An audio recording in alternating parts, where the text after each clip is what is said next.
On this edition of the Sports Desk, the Spartans volleyball team is great under pressure. Which Division I player on their roster leads them this week? The Saxons make a go to and hosting second-round opponent Rio Mesa. The match goes to 5 games. Did they pull out a win? In prep softball, North and Torrance meet up again for the 3rd time this season. The Lady Tartars are fed up with their 2 losses to the Lady Saxons, who won in this game. In prep baseball, North tries to hold its winning record over COT's teams as they take on Torrance at Kendall Field. There's a lot more on this edition of the Sports Desk, so get fired up because it starts right now.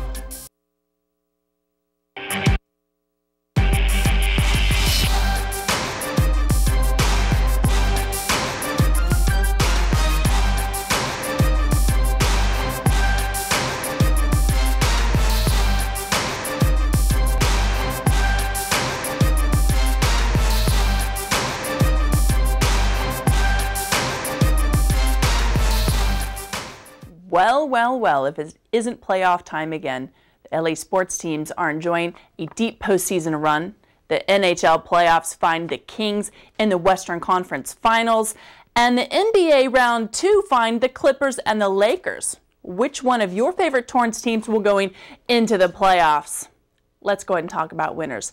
Let's talk about the team who went undefeated in league, gaining the Pioneer League title. The South Spartan boys volleyball team go into this first round of the playoffs with dominant serving and above-the-net plays. But the competition rises in these playoffs. Can they keep up with the hype? Aaron Giddens reports. First round of the CIF playoffs, and the South Torrance Spartans show no mercy against Cypress High School. First set, Jason Chang sets up Andy Gage for a kill, giving South a 6-0 lead. Gage serves, and miscommunication by Cypress gives the Spartans their largest lead of the set, 19-9 South. Gage again with the kill, putting the first set away for South. Gage had 12 kills and 13 digs for the night. Second set, Garrett Nita gives South a 6-1 lead. Still in the second set, a kill by Peter Nordell gives the Spartans a 22-16 lead. Vinny Rios with an ace to win the game. Third set, Cypress with a 3-2 lead, but a kill by Nita ties the game. With the score close, Nordell makes a crucial play that sparks a run for the Spartans. Great serving by Rios gives South the advantage, 12-8 South. Set point and a kill by superstar Andy Gage gives South the match. Spartans move on to the second round of the playoffs. Even with the win, Coach McElwee says he expects more out of his team. We got a lot to work on, you know. We have to understand that we got to take care of what we can do, control what we can control, and not worry about what the other side is doing. Garrett Nita, who had 9 kills and 11 digs, says he hopes to play one particular team in the playoffs. Always looking forward to playing Burroughs, and they've always been a good rival of us. It was a Spartan takeover here at South High where they eliminated Cypress in the first round of the CIF playoffs. They will now advance to the second round with even harder competition. At South High, I'm Aaron Giddens for the Sports Desk. Back to you, Bonnie, in the studio. Thanks out to Aaron Giddens for the story. The Spartans' domination was led by Gage, Nita, and Chang. They continue into the second round, beating Santa Ynez 3-0. Finally, in the quarterfinals, opponent Crescenta Valley gave them some competition. They found their momentum again after losing Game 2 with a 25-18 and 25-21 win in that last game. They will play Burroughs out of Burbank for the semifinal game. They played Burroughs twice this season, splitting the games. And you know it's tough when you know your opponent, but it also makes for a good competition for both teams. Good luck to the Spartans. The North Saxon volleyball team was true to their mascot, forging through league play to the second round in the CIF playoffs. Playing Rio Mesa at home, they fight with their backs against the wall. Is it enough to advance, though? Let's take a look.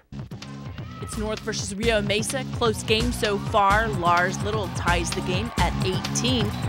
North is down by 2, but outside hitter Connor Doyle has an idea. He serves 3 aces in a row to get North up 25-24 over Rio Mesa. Still in game 1, North is up 33-32. You got to win by 2. Christian Headland will set up Chance Matali'i on this play, and Rio Mesa will make a play, but an error at the net. Instead, North will go on to win Game 1, 34-32. Game 2, North down by 2, 18-16. Craig Stock takes care of it though, bridging that gap. Game 2, North is still in it. It's tied at 23. Lars Little leads as Saxons is matching kills, and that was one of his 17. Little would serve up this rocket for the Game 2 win, 25-23 over Rio Mesa. They would only dominate in those first 2 games, though. The Saxons' fight in the first 2 games just wasn't enough for Rio Mesa's continued run. North did push back in the 5th and final set, but it wasn't enough. Lars Little and Craig Stock led the offensive attack at the net, and Christian Hedlund was in the game with 45 assists and 10 digs. Let's take a look at another second-round showing. Bishop Montgomery didn't go down to Ocean League's champion Santa Monica without a fight.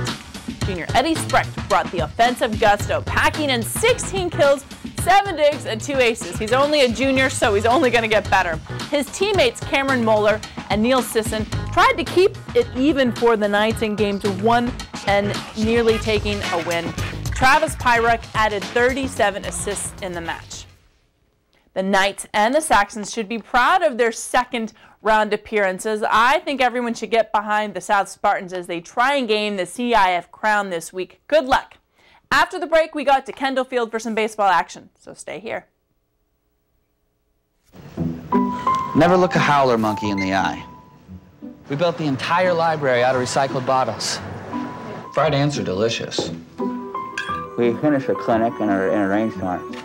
Really? That was a confidence builder. My students actually ended up teaching me. So I learned this dance. I'll show you this dance.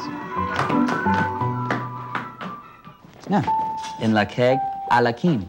The classroom was more of a class tent. I think managing a sales team is tough. Try working with 5 different villages. My alarm clock was a rooster. Beans for breakfast, beans for lunch, beans for dinner. We ate a lot of beans. I learned a 3rd language. My seatmate on the bus was a goat. Always include the village elders, always. My morning commute was by canoe. After 2 months, I was ready to quit, but after 2 years, I didn't want to leave. I didn't know I had it in me.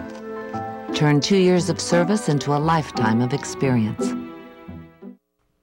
The Torrance Tartars weren't as dominant in the years past, and the North Saxons wanted to capitalize on it this season.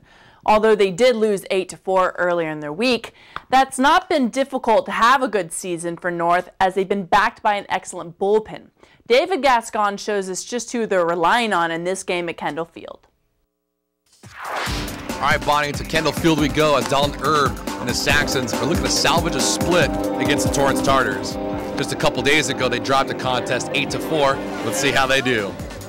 After Erb gave up a leadoff single in the bottom of the first inning to Tyrone Taylor, we put together a little highlight reel for him. Check this out. 8 straight batters this dude got out. 4 of them via the punch out. He had a sub-2 ERA coming into this contest against Torrance, and it got even better.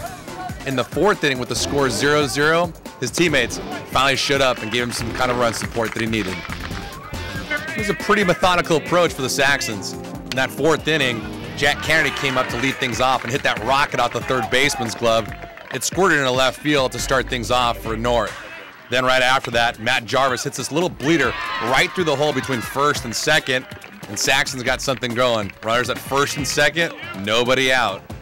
Following Jarvis was Andrew Mangaro, and he hits that shot in the left field, and it's station to station we go. Bases loaded, 1 out for Dalton Erb. With runs coming at a premium for either team, Jake Renz makes a mistake pitch for Torrance. On a 1-2 count, he hits Dalton Erb up in the left shoulder, causing a run to score, and the Saxons were up 1-0. After Renz retires the next batter, Jacob Peck comes up and drives this pitch in the left field for a base hit. That's another run scored and an RBI for Peck. It was all the insurance Dalton Erb needed on this day. His team was up 2-0 in the 4th, and in the 5th, he just continued to blow by Tartars. Overall, Erb was fantastic. 7 innings pitched, and he only allowed 3 hits total. 2 of them were to Tyrone Taylor. That's kind of understandable. So not only did Erb provide the spark the Saxons desperately needed, but the team salvaged a split against Torrance. The most important thing now is they earned a playoff berth. Whether what happened with El Segundo and South was any importance, they had to control what was happening to them on the field today. It's always a good, big game to play against these guys, and I'm always pumped up to play. And I just had my stuff going from the start, and I felt confident on the mound, and I did good. I feel fine. I'm used to going in deep in the games. I think that's like my 5th complete game, so I'm usually used to it, but it was nice. It's pretty exciting, actually. It's not how you want it to be, but I don't know, it's different, and as long as we're going to the playoffs and we have a chance to reach our goal, then it's all right.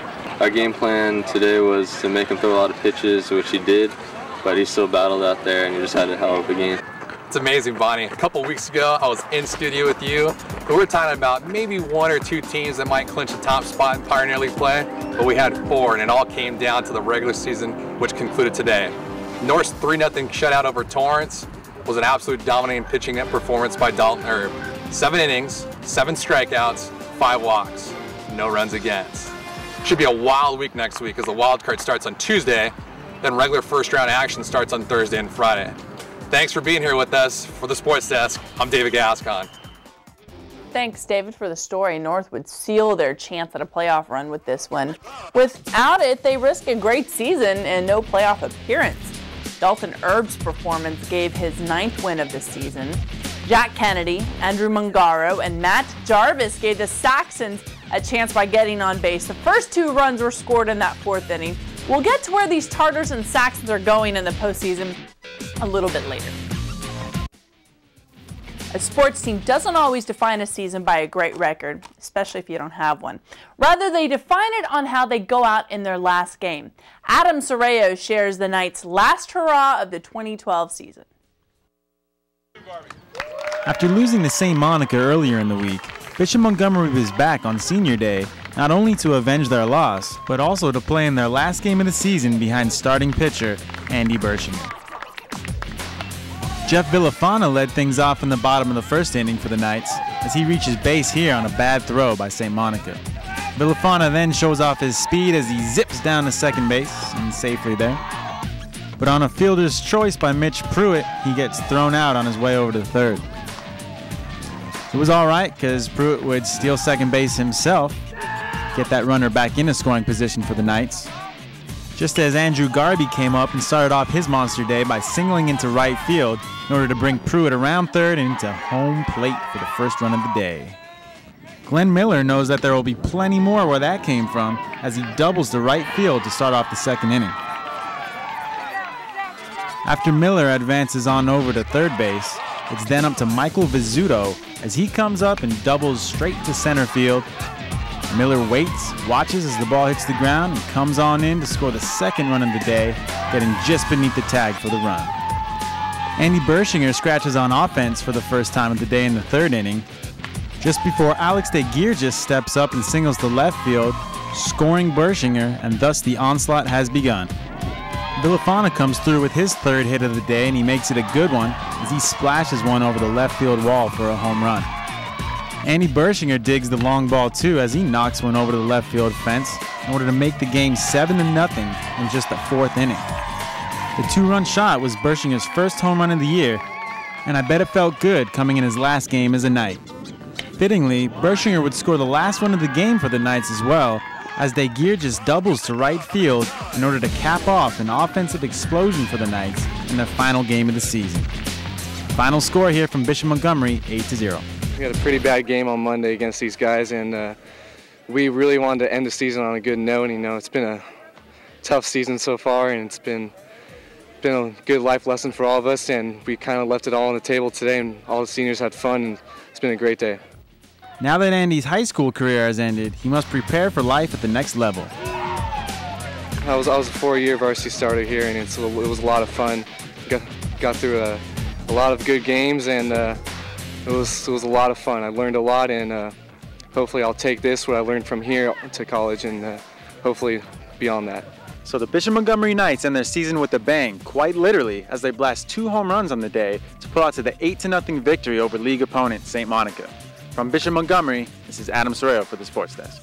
Thanks to Adam Sorreo for the wrap-up. The Knights do indeed finish their season valiantly, as a Knight should. Talk about whooping it up on St. Monica.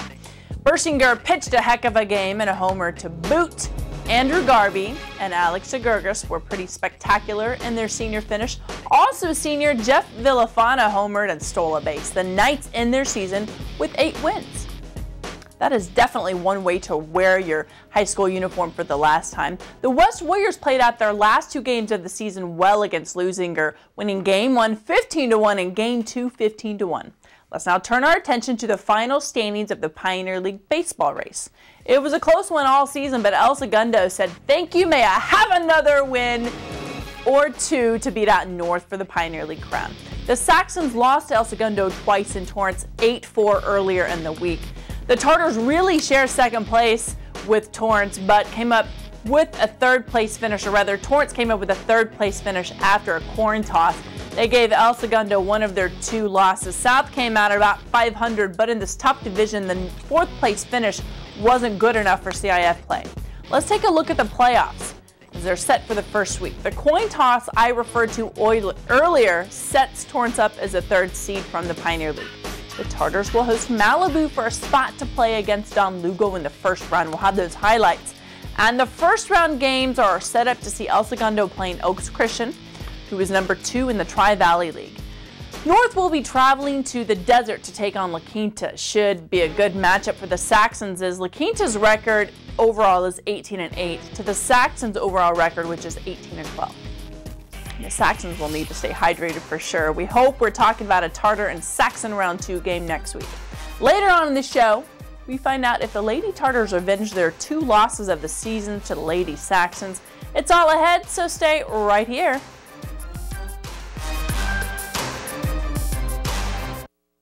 Millions of people face orthodontic problems.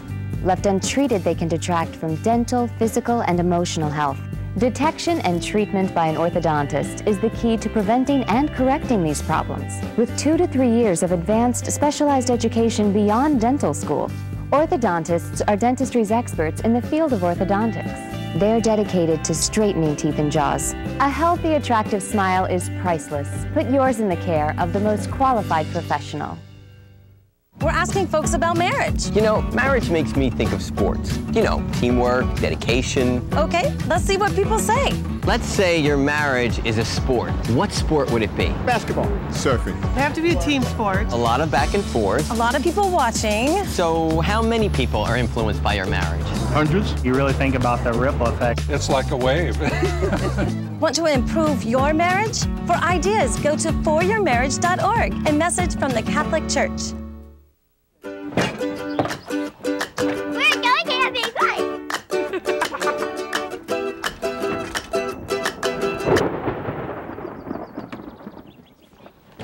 Hey guys.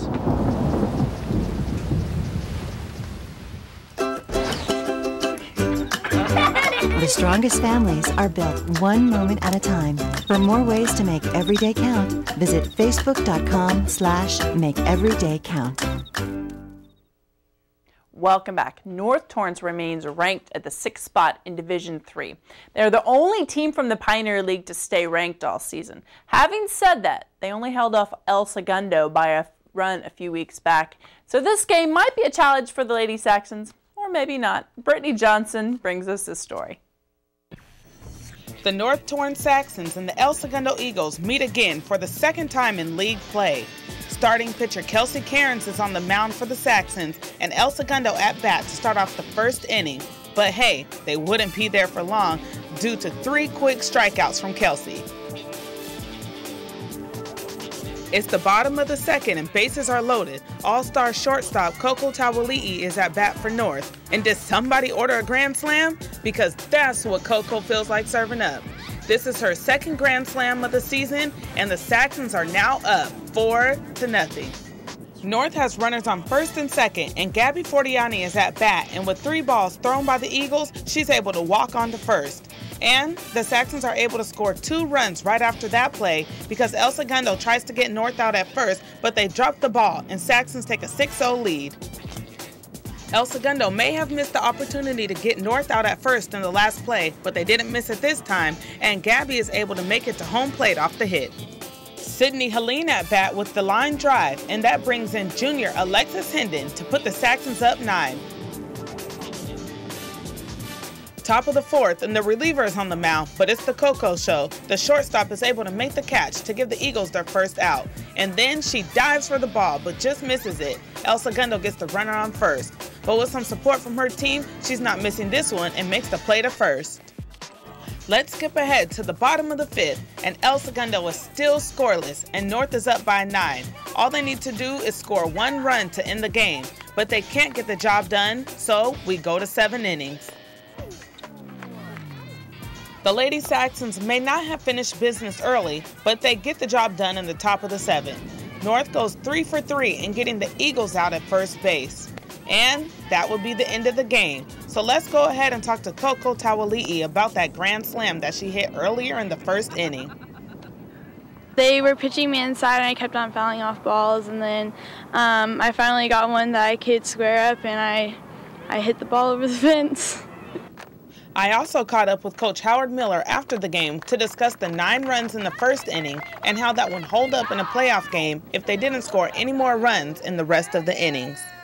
If we scored 9 runs in the first inning, I'd like to think that would hold up, because we'd like to think we have enough pitching for a big inning like that to hold up. Well, it was a shutout here at North High, to say the least, and the Saxons were able to clinch a Pioneer League title.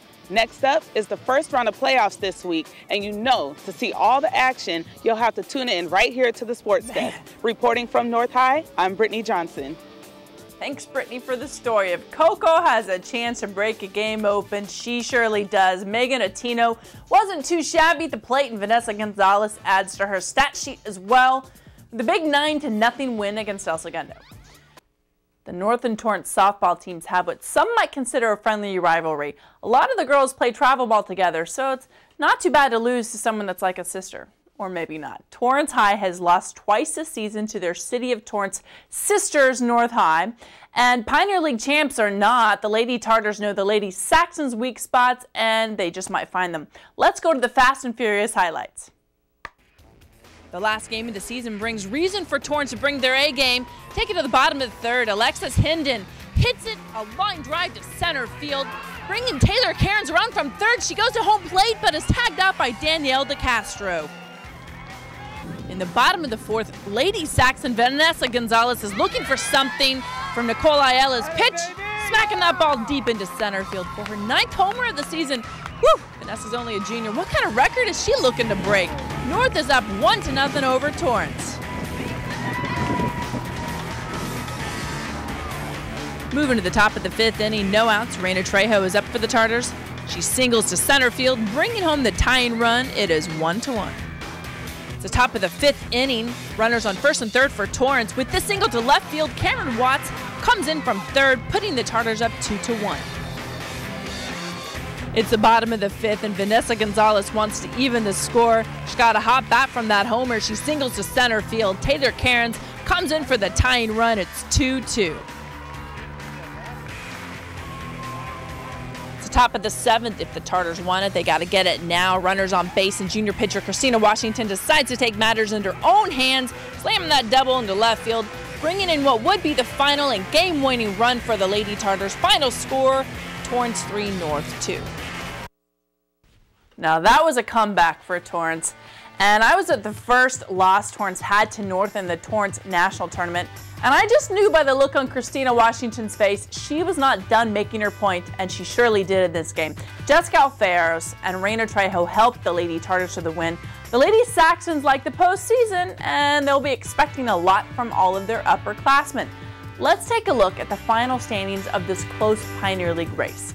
It's no surprise, with North at the top at an 8-2 league record, they are the champions. They were given one of their losses by second-place Torrance. The Lady Tartars' overall record is pretty impressive, and man, both of those teams are good.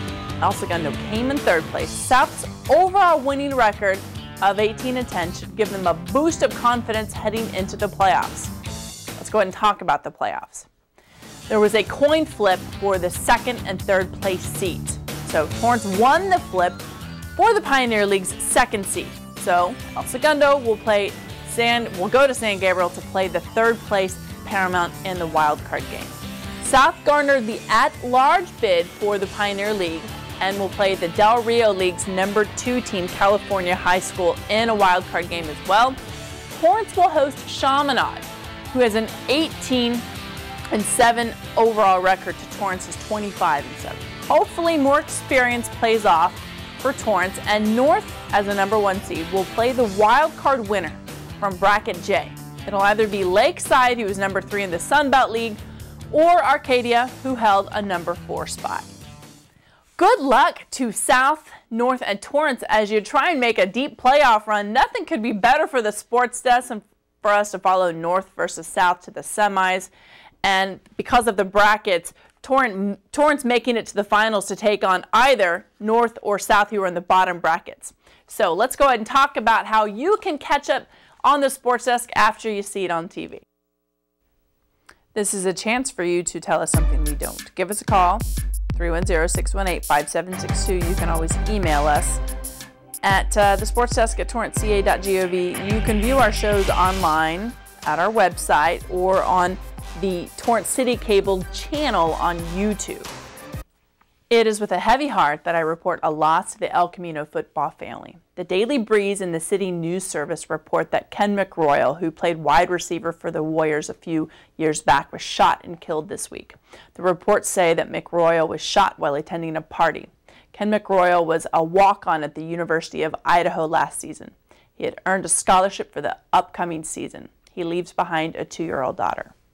That's all we have for you on this edition of the Sports Desk. Until next time, Torrance, play hard.